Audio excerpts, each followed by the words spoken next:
اعوذ باللہ من الشیطان الرجیم بسم اللہ الرحمن الرحیم۔ معزز خواتین و حضرات، عزیز طلباء و طالبات، ڈیلی قرآن کلاس میں آپ سب کو خوش آمدید۔ امید ہے آپ سب خیر و عافیت سے ہوں گے۔ آج ہم پڑھیں گے سورۃ النساء، پارہ نمبر 6، آیت نمبر 160۔ لفظی ترجمہ سماعت کیجئے گا۔ فَبِ ظُلْمٍ، بوجہ ظلم ڈھانے، من الذین، ان لوگوں کے جو ہادو یہودی ہوئے، حرمنا، ہم نے حرام کر دیں، علیہم، ان پر، طیبات، پاکیزہ چیزیں، احلت، حلال کی گئی، لہم، ان کے لیے، وبصدہم، اور بوجہ روکنے ان کے، بصدی، بوجہ روکنے کے، ہم، ان کے، ان سے، سبیل اللہ، اللہ کا راستہ، کثیرن، بہت سے لوگوں کو۔ معزز سامعین کرام، اس آیت مبارکہ کا گزشتہ آیات کے ساتھ ربط اور تعلق یہ ہے، اللہ رب العالمین نے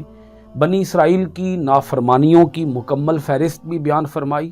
اور حضرت عیسیٰ علیہ السلام کی شان اور شوکت کا بھی بیان فرمایا کہ عیسیٰ علیہ السلام زندہ ہیں، ان کا زمین کے اوپر دوبارہ نزول ہوگا، اور وہ جب زمین کے اوپر آئیں گے تو اس وقت روئے زمین پر ہر شخص مومن اور مسلمان بن جائے گا۔ اس کے بعد اللہ رب العالمین نے ایک بار پھر یہود کی نافرمانیوں اور ان کو دی جانے والی سزاؤں کا اللہ پاک نے بیان فرمایا اس آیت مبارکہ کے اندر۔ اللہ پاک ارشاد فرماتا ہے سورہ نساء آیت نمبر 160، فَبِظُلْمٍ مِّنَ الَّذِينَ هَادُوا حَرَّمْنَا عَلَيْهِمْ طَيِّبَاتٍ أُحِلَّتْ لَهُمْ وَبِصَدِّهِمْ عَن سَبِيلِ اللَّهِ كَثِيرًا۔ سو بوجہ ظلم ڈھانے یہود کے، یعنی یہود کے ظلم ڈھانے کی وجہ سے، ظلم سے مراد کیا ہے؟ نافرمانی، جس کی پوری مکمل تفصیل اللہ پاک نے بیان فرمائی ہے۔ یہود کی نافرمانیوں کی وجہ سے حرمنا علیہم، ہم نے ان کے اوپر حرام کر دی، طیبات، پاکیزہ چیزیں، احلت لہم، جو حلال کی گئی تھیں ان کے لیے۔ انہوں نے خود اپنے اوپر ظلم ڈھایا، اللہ تعالیٰ کی مخالفت کو مول لیا، سرکشی کا راستہ اختیار کیا، جس کی وجہ سے اللہ پاک ارشاد فرماتا ہے کہ ہم نے ان کے اوپر وہ چیزیں جو کہ حلال کی تھیں، وہ چیزیں ہم نے بطور سزا ان کے اوپر حرام کر دی۔ ان کی تفصیل چونکہ آگے آئے گی، اس لیے یہاں اس تفصیل کے اندر جائے بغیر ہم اگلے حصے کی طرف چلتے ہیں۔ وَبِصَدِّهِمْ عَن سَبِيلِ اللَّهِ كَثِيرًا، اور بوجہ روکنے کے ان کے، اللہ کے راستے سے، عن سبیل اللہ، اللہ کے راستے سے، کثیرن، بہت لوگوں کو۔ یعنی اللہ پاک ارشاد فرماتا ہے کہ دو بنیادی وجوہات بنی جو ان کے اوپر حلال کردہ چیزیں حرام ٹھہرا دی گئیں، اس کی دو وجوہات بنی۔ ایک وجہ بنی ان کی نافرمانیاں، اور دوسری وجہ یہ بنی کہ یہ لوگ صرف خود نافرمانیوں کے اندر مبتلا نہیں تھے، بلکہ یہ اور لوگوں کو بھی، بہت سے لوگوں کو بھی، یہ اللہ کے راستے سے، اللہ کے دین سے، اللہ کے احکام کی تعمیل سے اور لوگوں کو بھی روکتے تھے، کثیر لوگوں کو روکتے تھے،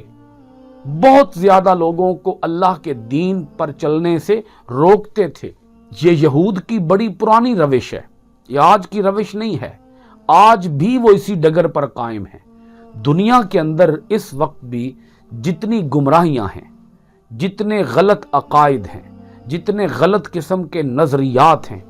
جتنے غلط اعمال ہیں، اس کا بنیادی جو سبب ہے وہ یہود کی طرف سے پھیلائے جانے والے نظریات ہیں، یعنی بہت لوگوں کو گمراہ کرتے ہیں یہود۔ اللہ رب العالمین نے قرآن مجید کے اندر اسی کا ذکر فرمایا ہے۔ اب آپ اگلی آیت مبارکہ سنیے گا، آیت نمبر 161۔ اللہ پاک ارشاد فرماتا ہے وَأَخْذِهِمُ الرِّبَا، اور ان کے سود لینے کے سبب، وَأَخْذِ، اور لینے کے، ہم، ان کے، الربا، سود، ان کے سود لینے کے سبب۔ اب ان سے مراد آپ کو سمجھ آ رہی ہوگی، یہود ہیں۔ وقد، حالانکہ تحقیق، نہو، منع کیے گئے تھے عنہ اس سے، وَأَكْلِهِمْ اور بوجہ ان کے کھانے کے، اموال الناس لوگوں کا مال، بالباطل ناحق ناجائز، وَآتَدْنَا اور ہم نے تیار کر رکھا ہے، للکافرین کافروں کے لیے، منہم ان میں سے، عذاباً عذاب، علیماً دردناک۔ معزز سامعین کرام، آپ اس بات کو سمجھیے گا، ان کے سود لینے کے سبب، جو سود ان کے اوپر حرام کیا گیا تھا، جس سود سے انہیں روکا گیا تھا، اور لوگوں کا مال ناحق، لوگوں کے مال ناحق کھانے کے سبب، انہوں نے ایک تو سود کے ذریعے مال کمایا، سود کے ذریعے مال حاصل کیا، اور دوسرا انہوں نے لوگوں کے مال کھائے ناحق ناجائز طریقے سے۔ اس آیت مبارکہ کا تعلق اسی جملے کے ساتھ ہے کہ ان کے اوپر حلال کردہ چیزیں حرام کر دی گئیں۔ وہ حرام کیوں کی گئیں؟ نمبر 1 ظلم کی وجہ سے، نمبر 2 لوگوں کو اللہ کے دین سے روکنے کی وجہ سے، اور نمبر 3 سود کھانے کی وجہ سے، اور نمبر 4 حرام مال کھانے کی وجہ سے۔ اللہ پاک پھر آگے ارشاد فرماتا ہے، وَآتَدْنَا لِلْكَافِرِينَ مِنْهُمْ عَذَابًا أَلِيمًا اور ہم نے ان میں سے کافروں کے لیے دردناک عذاب تیار کر رکھا ہے۔ یہاں تک ہے بنی اسرائیل کی نافرمانیوں کی مکمل داستان، مکمل تفصیل۔ اب ہم چلتے ہیں سورۃ النساء کی آیت نمبر 162 کی طرف۔ لَٰكِنِ الرَّاسِخُونَ لیکن جو پختہ ہیں، الراسخون پختہ ہیں، فی العلم علم میں، منہم ان میں سے، والمؤمنون اور جو مسلمان ہیں، یؤمنون ایمان لاتے ہیں، بما اس پر جو انزل نازل کیا گیا، اتارا گیا، الیک آپ کی طرف، وما انزل اور جو اتارا گیا، من قبل کا آپ سے پہلے، والمقیمین اور صحیح ادا کرنے والے ہیں، الصلاۃ نماز، والمؤتون اور دینے والے ہیں، الزکوٰۃ زکوٰۃ، والمؤمنون اور ایمان لانے والے ہیں، باللہ اللہ پر، والیوم الآخری اور یوم آخرت پر، اولئک یہی ہیں وہ لوگ، سنؤتیہم ان قریب ہم انہیں دیں گے، اجرن اجر، عظیمن عظیم۔ اس آیت مبارکہ کے اندر اللہ رب العالمین نے اپنے بیان کے اندر جو عدل ہے اس کا اظہار فرمایا ہے۔ اگرچہ یہود کی نافرمانیاں، تباہ کن ان کی نافرمانیاں اللہ پاک نے بیان فرمائی ہیں، کس قدر وہ اللہ تعالیٰ کے نافرمان تھے، ضدی تھے، ہٹ دھرم تھے، پیغمبروں کو قتل کرنے والے تھے اور پیغمبروں کے قتل پر فخر کرنے والے تھے، اور عیسیٰ علیہ السلام کے قتل کے دعوے کرنے والے تھے، حضرت مریم سلام اللہ تعالی علیہا پر بہتان عظیم لگانے والے تھے۔ اللہ رب العالمین نے ارشاد فرمایا کہ یہ یہود اگرچہ بگڑے ہوئے ہیں، راہ راست سے ہٹے ہوئے ہیں، نہ صرف خود گمراہ ہیں اور لوگوں کو بھی، بہت سے لوگوں کو گمراہ کرتے ہیں، لیکن اس کے باوجود یہود کے اندر کچھ لوگ ایسے بھی تھے جو کہ راسخ فی العلم تھے، اپنے علم کے اندر بڑے پختہ تھے، صرف علم کے اندر ہی پختہ نہیں تھے، وہ ایمان کے اندر بھی بڑے پختہ تھے، صرف ایمان کے اندر ہی پختہ نہیں تھے، اللہ پاک ارشاد فرماتا ہے وہ عمل کے اندر بھی بڑے پختہ تھے۔ یعنی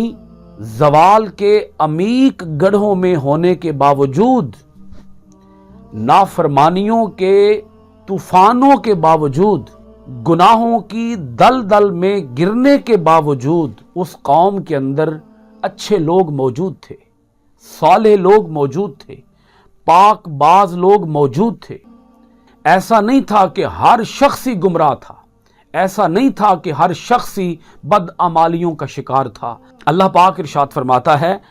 ان میں پختہ علم والے بھی تھے، لیکن الراسخون فی العلم منہم والمؤمنون یؤمنون بما انزل الیک وما انزل من قبلک، فرمایا لیکن جو پختہ ہیں علم میں ان میں سے وہ بھی، اور جو مسلمان ہیں ایمان لاتے ہیں اس پر جو اتارا گیا آپ کی طرف اور جو اتارا گیا آپ سے پہلے۔ اب یہ دور نبوی کی بات ہو رہی ہے، دور رسالت مآب کی بات ہو رہی ہے کہ حضور نبی اکرم صلی اللہ علیہ وآلہ وسلم کے زمانہ اقدس کے اندر یہود میں سے وہ یہود بھی ہوئے جو کہ علم کے اندر بڑے مضبوط تھے، انہوں نے اپنے علم کے اندر کوئی غلطی نہیں کھائی، وہ اپنے علم کے اندر کسی خطا کے راستے پر نہیں چلے، غلطی کے راستے پر نہیں چلے، انہوں نے نافرمانیوں کے جھکڑ کے اندر بھی اپنے آپ کو بچائے رکھا ہے، اپنے آپ کو حق کے ساتھ جوڑے رکھا ہے، اور وہ اس پر بھی ایمان لائے جو آپ کی طرف اتارا گیا، آپ کی طرف قرآن مجید اتارا گیا۔ جب قرآن مجید اترا تو وہ اس قرآن کے اوپر ایمان لے آئے، اور جو اس قرآن مجید سے پہلے آسمانی کتابیں آئیں وہ ان کے اوپر بھی ایمان لائے، اور صرف ان کا تعلق علم اور ایمان کے ساتھ نہیں تھا بلکہ ان کا تعلق عمل کے ساتھ بھی تھا۔ وہ نماز قائم کرنے والے تھے، وہ زکوٰۃ ادا کرنے والے تھے۔ اللہ پاک نے بار دیگر ان کے ایمان کا ذکر کیا، والمؤمنون باللہ والیوم الآخر، وہ اللہ اور یوم آخرت کے اوپر ایمان لانے والے تھے۔ یہاں یہ جو لفظ ہے والمقیمین، اللہ پاک نے یہاں زور دے کر ارشاد فرمایا، جب عمل کا ذکر کیا تو سب سے پہلے نماز کا ذکر کیا، کیونکہ عمل کے اندر نماز کو جو مقام حاصل ہے وہ مقام کسی اور عمل کو حاصل نہیں ہے، اس لیے بطور خاص اللہ پاک نے یہاں پر نماز کا ذکر کیا کہ وہ نماز کے پابند تھے، زکوٰۃ کے پابند تھے۔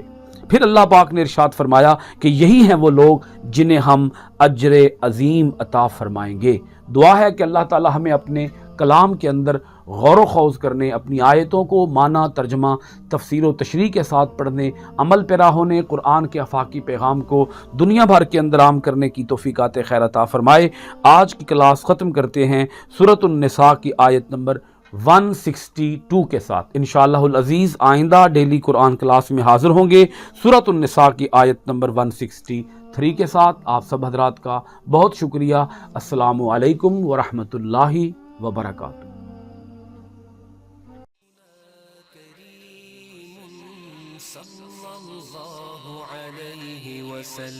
سیدنا کریم صلی اللہ علیہ وسلم، سیدنا کریم صلی اللہ